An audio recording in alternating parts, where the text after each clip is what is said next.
The ponytailed wonder came out the block swinging and landed the first blow, but he forgot that the king of the favelas came to make a show. And the Italian stallion showed that he can bend it like Beckham too. But here's the question. Who's really rattled? Us or you? This is another episode of One Kingdom Glory, and we're going to talk about that big match between Arsenal and Man City at the Etihad Stadium this past weekend. We're going to talk about some other exciting fixtures and how Chelsea are quietly, slowly putting the pieces together for what could be a very exciting season for them.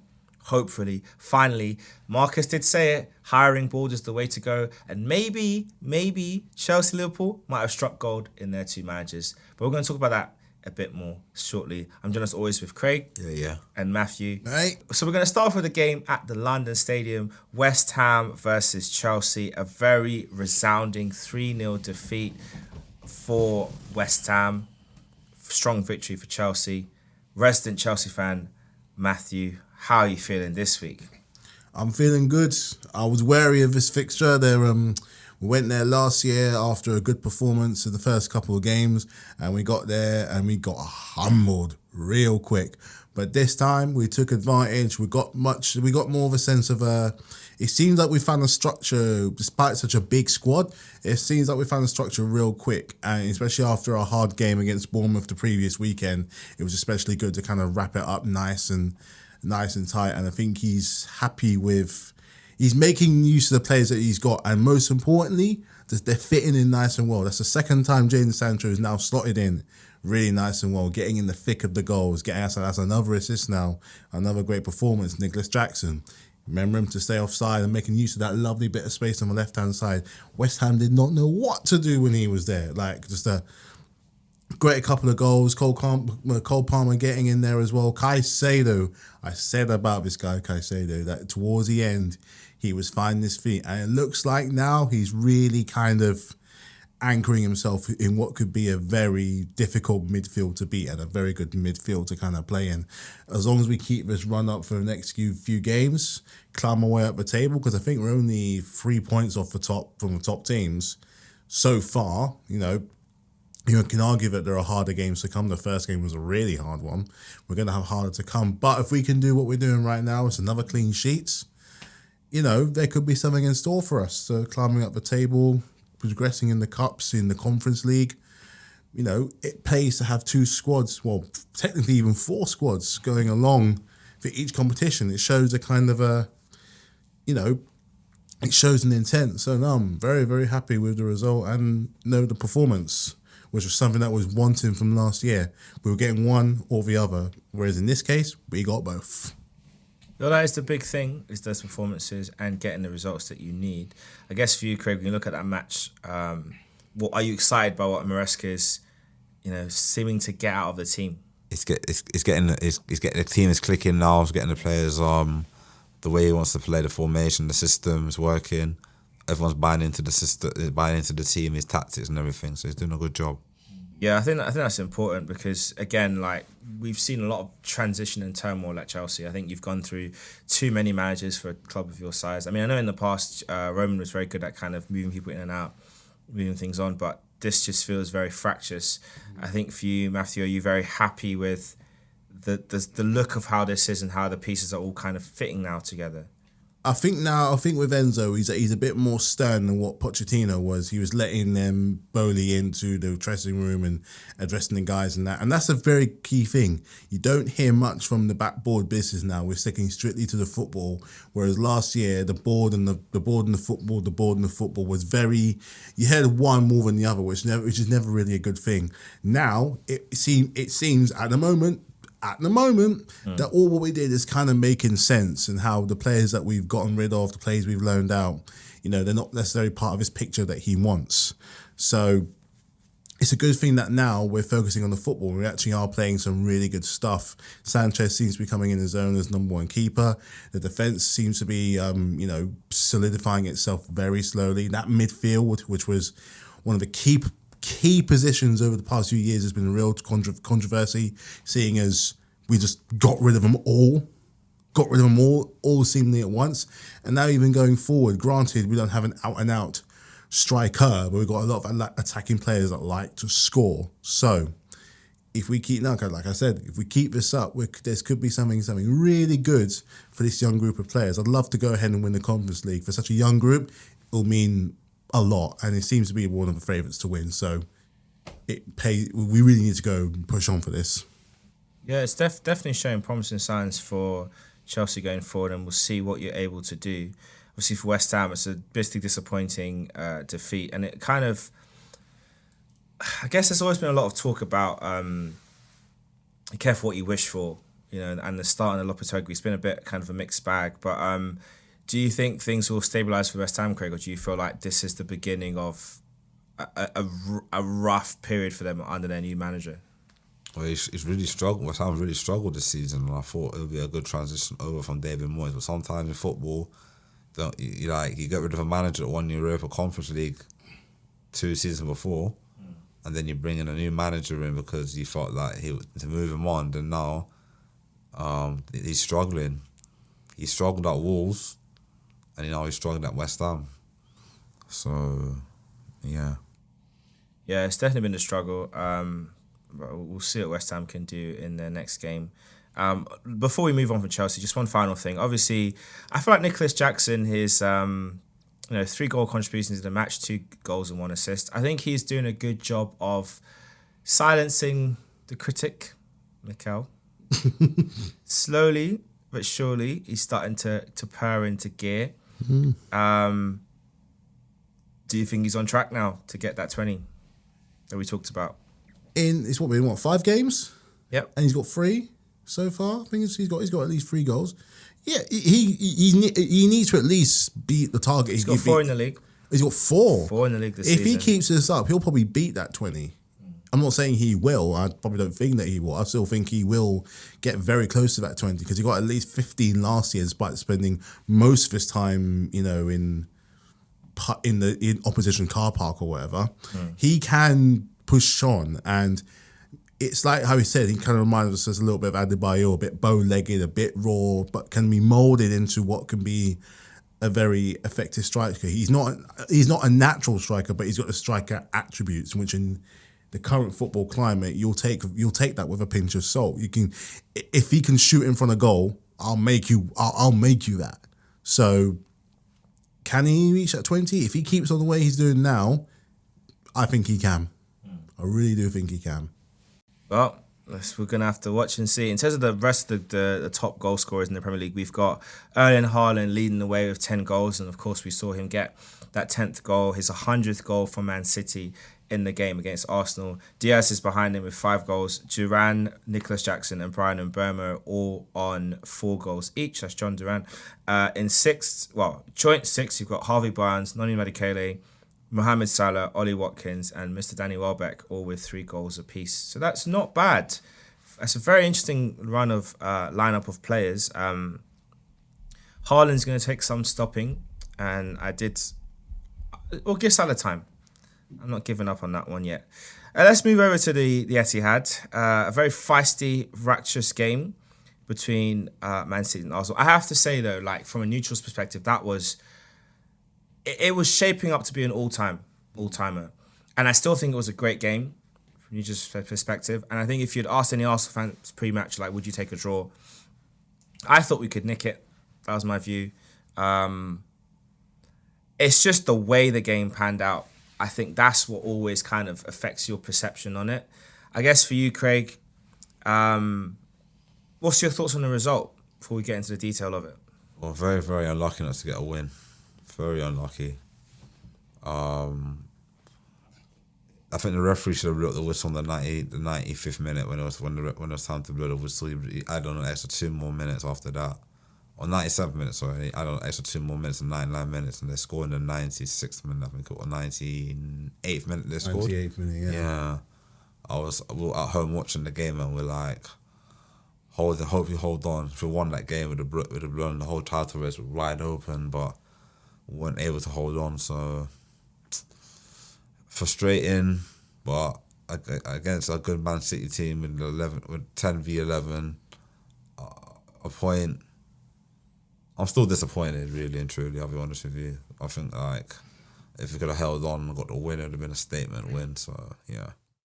Yeah, I think it's interesting as well because when you go back through like the running of the game and kicks off really well, and Man City score a very good goal to open up the scoring. Calafiori jumps in on Savinho, tries to kind of nick the ball off him. He spins him inside, plays the ball through, and I have to say you got to rewatch Haaland's movement there.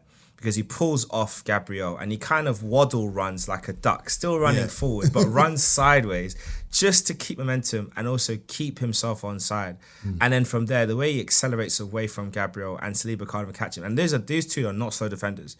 He creates distance between them. And then the way he takes his shot, out, like just kind of outside the left foot, a jab on the ground, under the goalkeeper. Nothing Raya could have done to save it. Brilliant goal. You can't knock that. I think it's just a great goal.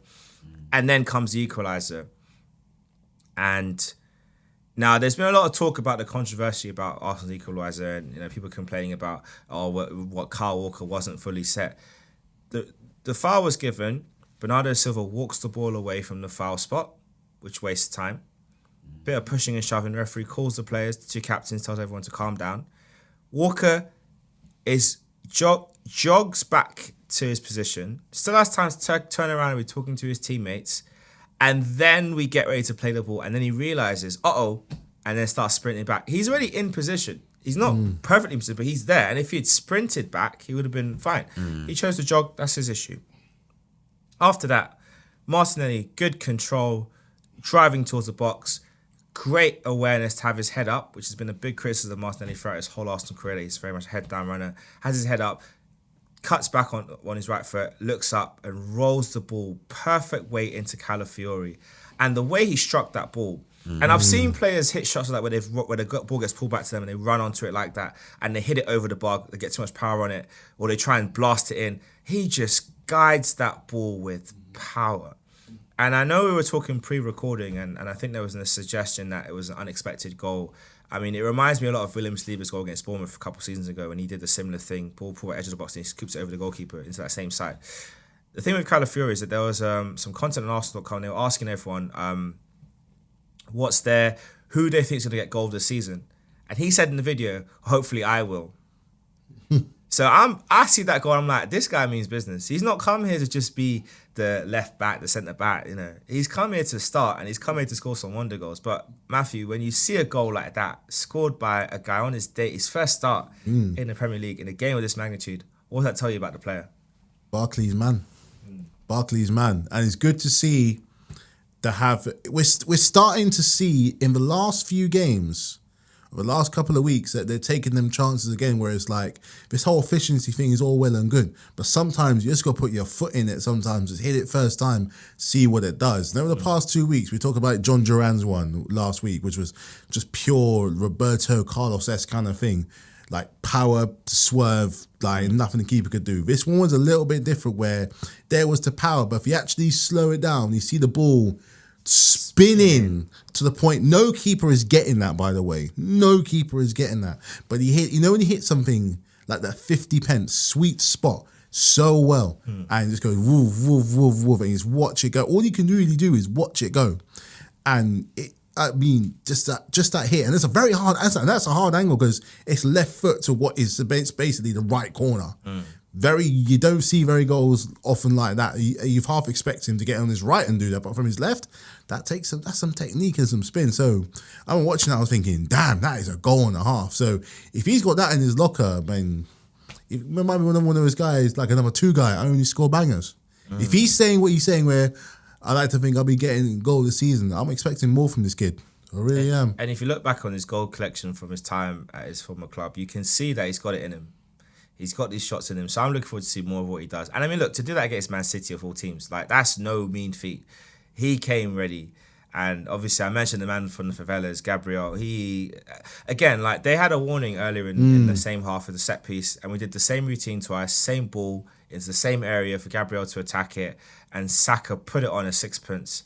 And I don't know what Kyle Walker was doing, man. It's not Strictly Come Dancing. What's all this like? Tap, tap, tap.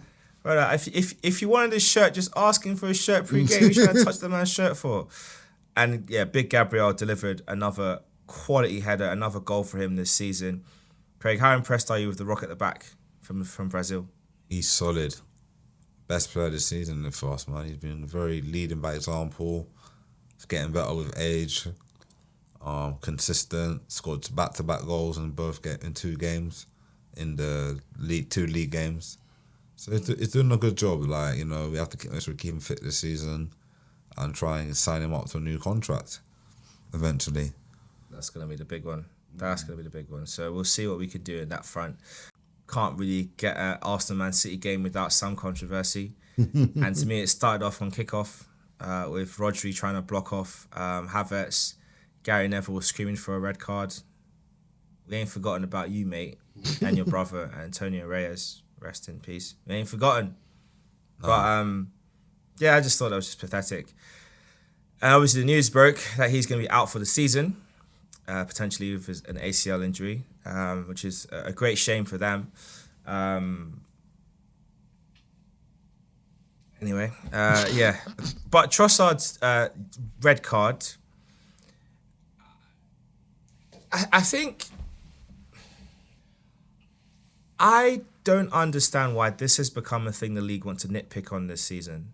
But time wasting. Because last year, didn't they all agree that if you wasted time, they'll add it on the end? Yeah. So we're having +6, +8, +10. Yeah, we had games. Right? We had games where I think one game was a Villa game where it went on to about 100 minutes. Yep. But that was the rule. Like, if you're going to do that, we're going to do this. And at least then, everyone knew where they stood. So if we do it, this will happen. This will keep on happening until you stop.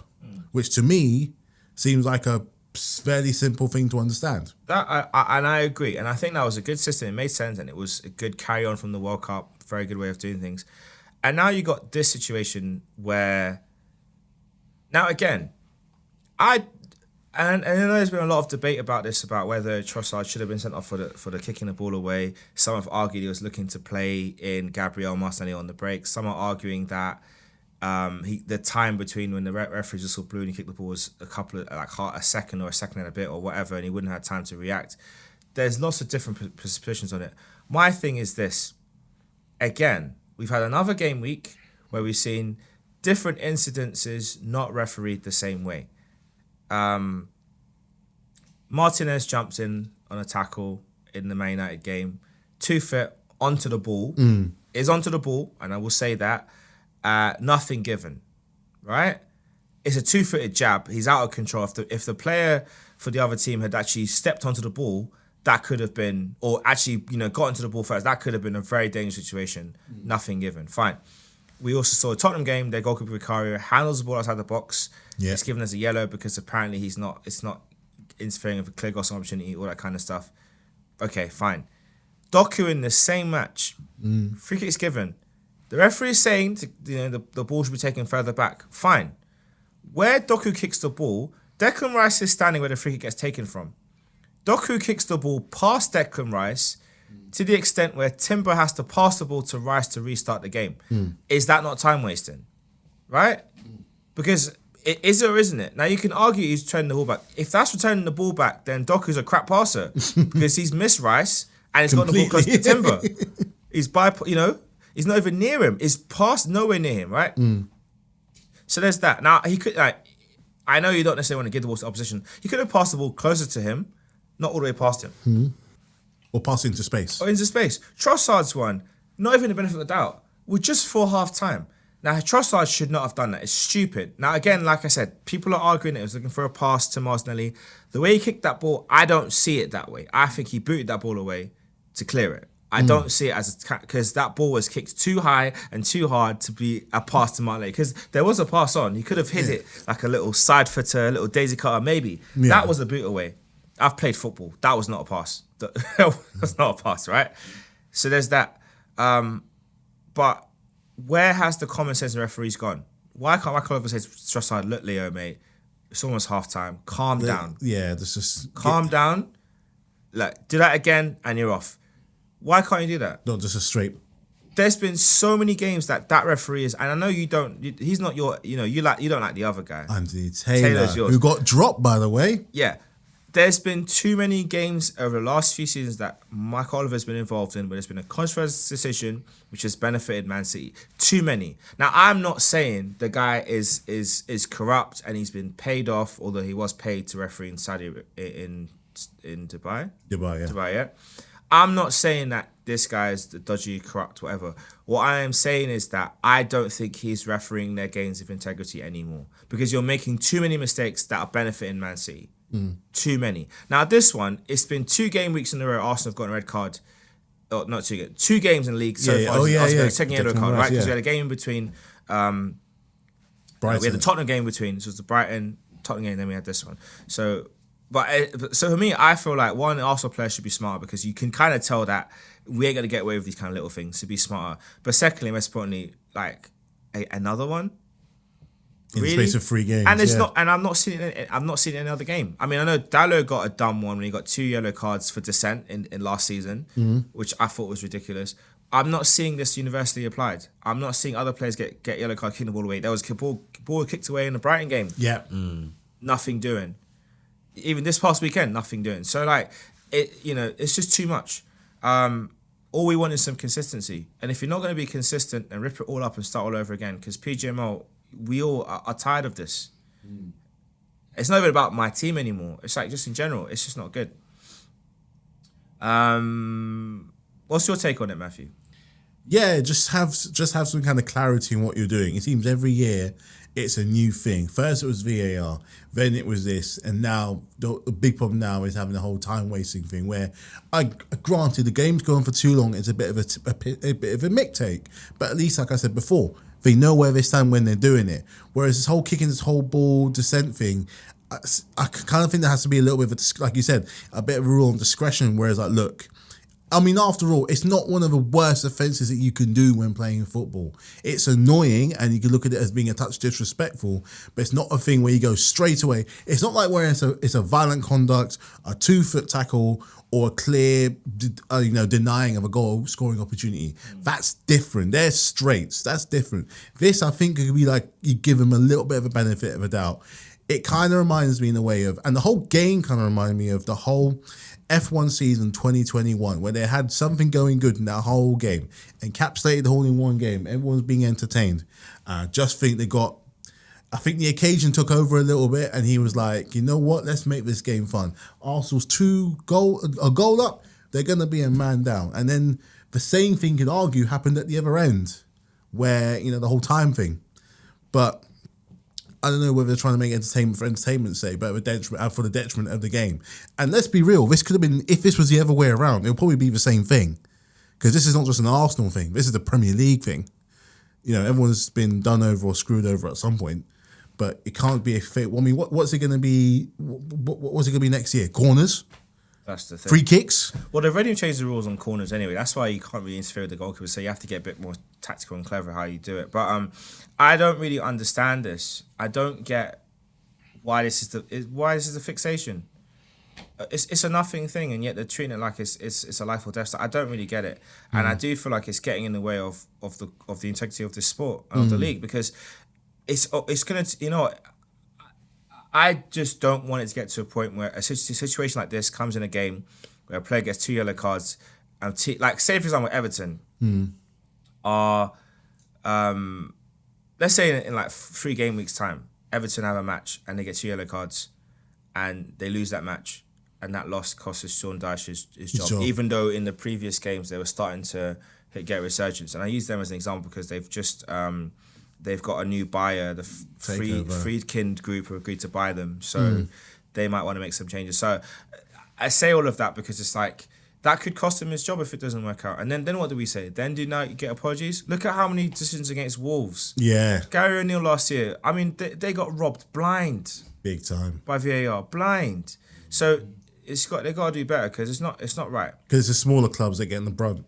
For smaller clubs like your Burnleys, your Evertons, your Wolves, this isn't granted it affects all clubs, but even for the argument's sake for our clubs, we can get over it because we can go ahead and get a result out of it. But when you're like a small club that is fighting so hard, it's the difference between someone's job, it's the difference between relegation, and it just creates the precedent that the Premier League is only based on 6 teams.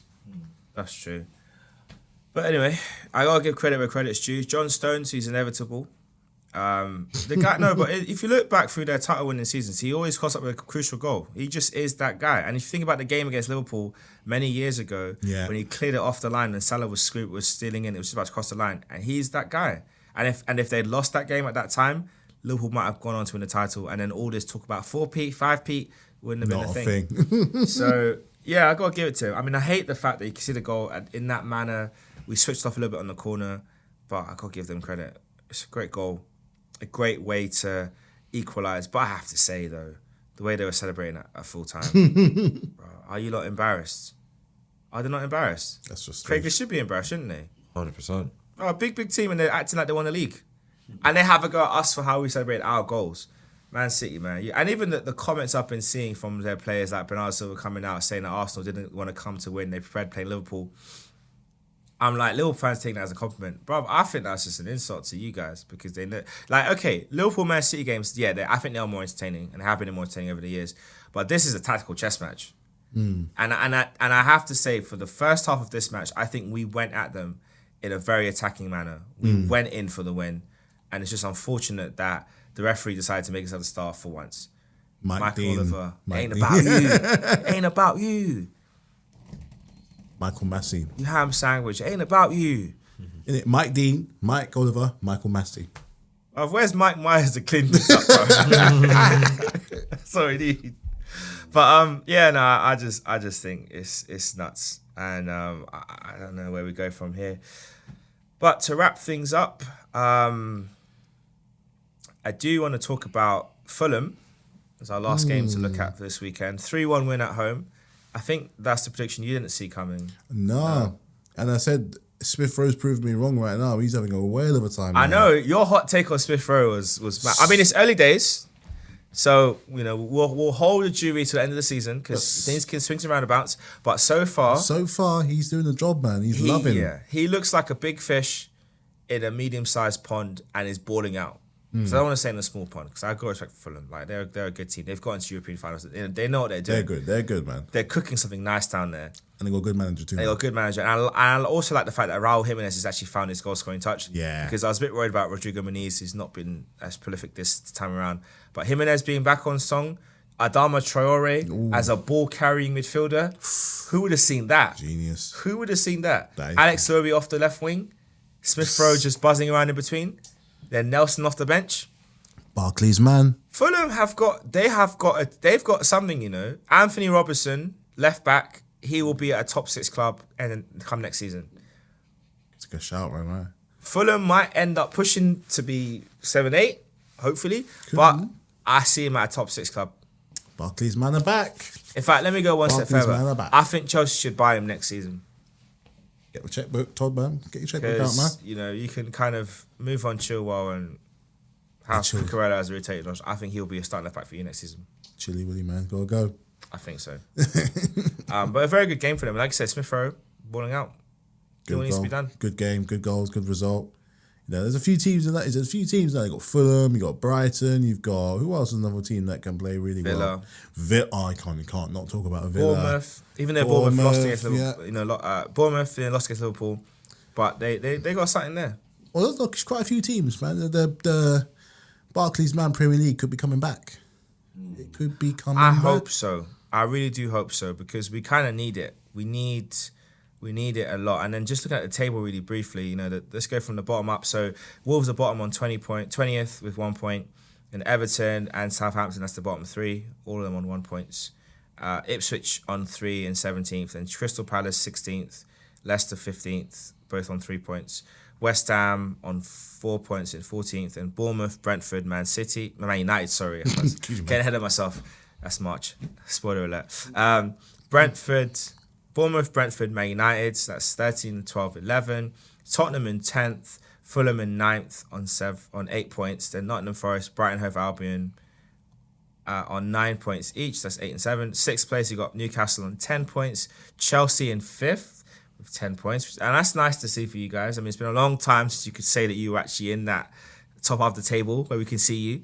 Arsenal 4th right now on 11 points. Aston Villa in 3rd on 12. Liverpool also in 12 in 2nd. And then Man City leading the way with 13 points. And if Liverpool didn't lose their last game, Top. They'd be top. So I think we're looking at something very spicy. Liverpool, Aston Villa, and Arsenal. And I'm going to put Chelsea in that conversation because you're only 3 points off Man City, are all looking well poised for the title run. So far. If I'm being fair, right, you got 10 points, Man City have 13. It's 3 point gap. Obviously, results got to go in your favour. But I can't take you out of the conversation right now. Doing good, man. We're doing what we got to do. And tentatively, I'll have Newcastle as like a dark outsider because they're also on 10. But you know how it is. I just feel like, this is looking interesting. Whether you guys can maintain it, please do, man. We'll see. Please do. So far, things are cooking. It's cooking. The stew is smelling a bit nice at Stamford Bridge. It was a bit stinky earlier in the season, but it's smelling a bit nice. So we'll see. Cooking the stew, man. It's cooking it. We're getting the results when we need them now. We're actually getting results. Pre-season. Now we're getting the results when we need them. We now just need to win a home game. That's it. Let's win a home game, and I'll be certain. And win. We've got a home game tomorrow, innit? Yeah, we've got a home game tomorrow in the League Cup. We win one in the league. And we're firing, man. We are firing. Yeah, and I'm gonna be at Arsenal with Craig at the Carabao game against Bolton at the Emirates. Looking forward to that on Wednesday. Should be a good fun. Looking ahead to the weekend, let's get some predictions going, then we can be out of here. Newcastle against Man City, first game of the weekend. The first Rodri-less Man City midfield against a very strong Newcastle United. How do you see that one going, Matthew? I'm gonna go for a score draw, 2-2 score draw. 2-2. Craig? Desmond, 2-2. 2-2 Desmond. I just see Man City rolling on. Or I see them beating Newcastle. But Newcastle, prove me wrong. Prove me wrong. Arsenal-Leicester, 3 o'clock at home. 4-1 Arsenal. Craig? I'm calling in home banker myself. Home banker. All right. Bournemouth, West Ham, Craig. No, sorry, Brentford, West Ham. How'd you see that going? Brentford win. Brentford win. West Ham pick up 2-1. West Ham 2-1. I'm going to go with Brentford again. But it will be a close game. It's like a 2-1, 3-2 type of game. Chelsea, Brighton, Matthew. Ooh, interesting game. And you're at home. This will not be straightforward. Will not be straightforward, but I'm going to go for a 2-1 Chelsea win. 2-1 Chelsea, Craig? Chelsea will win. Yeah, we're all on the same boat this week. Chelsea will keep on going. Everton, Crystal Palace. Palace. Oh. I think, you know what? They have a habit of scoring first. And I think they might score first and stay first. So I'm going to go for a 1-0 Everton win. 1-0 Everton win. I think they need to win. So I'm going to go for a 2-1. Calvert-Lewin and the new guy, Ndai. Mm-hmm. Yeah, they're both going to score. Nottingham Forest versus Fulham. Big one. Ooh. Forest are fighting. I'm going to go for a 3-3 draw. I'm going for a Fulham win. I think they're going to keep that momentum going. Wolves versus Liverpool to end out Saturday's games. Liverpool are away. Sorry, Wolves. Another Liverpool. 3-1. Great. Liverpool win. Liverpool win. Then on Sunday, we got Ipswich versus Aston Villa. Away win. Away win too. Hard for away win. And then Man United versus Tottenham. Oh, what a game. What a Sunday. United to bounce back after the draw on Saturday. So Man United bounce back. I'm going for Spurs win. Yeah, I think Tiny Tots might do them again. And then last but not least, AFC Bournemouth against Southampton on Monday night. Oh, Battle of the Seasides. Bournemouth bounce back. They are a good team. But they'll bounce back from this one. Bournemouth. I think Southampton are gonna actually pull something off here, you know. Because I think they drew 1-1 against Ipswich at home. Good way to get momentum building. And they scored the first goal after 5 minutes. Conceded in the 90th plus 5 equaliser. So It's not handy, but they held on for that long, which says a lot about their defensive resilience. And Ramsdale getting close to kind of redeeming what I said he would do. So yeah, I think that it was a wonder goal as well by Sam Morsley. Yeah, it was a deflective thing, but like he went for it. He went for it. Peak Barclays kind of vibes.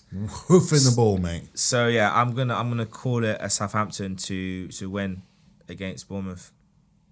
Right. And with that, thanks for listening, guys. I have to say, guys, though, but like appreciate you guys listening every week. It's a pleasure doing this podcast all the time. But Premier League, we demand better. We the people want better, and we need you to get better referees. Michael Oliver, you need to find a straw in it. Those who know will know what I mean, and I ain't gonna finish the sentence, but find a straw and use it. And everyone else, have a good week. See you all next time. Peace.